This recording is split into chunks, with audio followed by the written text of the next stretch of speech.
I think the hardest part for me throughout the years was being comfortable with who I am.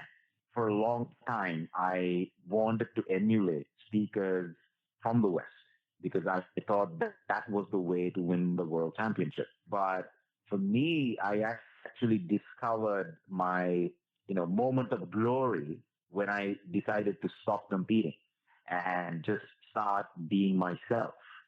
And that was the hardest part. I think it took me 10 years just to be myself on stage. I consciously try to position my message, my key phrase, at least three times within the speech. So I say it once, I say it twice, and the third time, before I say it, the audience has finished saying it.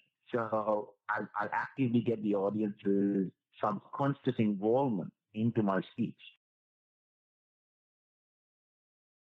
Make it about the audience. I had a pull approach where the audience was getting pulled into my speech as opposed to me kind of thrusting down advice or, pushing content down. What I normally do is it has to do with how you construct the story. Now, there are two types of stories, right? A is where you become the hero of your story, where you're the hero of the story throughout. Generally, when you're the hero of your story throughout, it becomes a push message.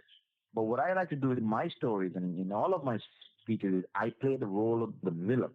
Then, then it is about the audience kind of coming into the speech. They're trying to experiment. They're trying to figure out who this guy is. And it becomes more of like I need to dissect this individual in the speech. I normally start off either as the anti-hero or the failure in the speech.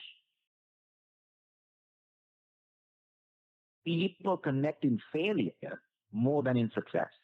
I take some time to explore failure. I make sure that I connect with my audience through my failures. And that really pulls the audience to me. But if I become the hero of my speech from the very beginning, what happens is then it's about, okay, I've done something really great and you guys need to now listen to me, go and do this.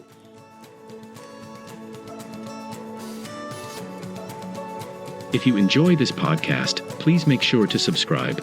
And to stay updated on everything that the Action Catalyst is up to, make sure to follow us on Facebook and Instagram at Action Catalyst Podcast and on Twitter at Catalyst_Action. And thanks for listening.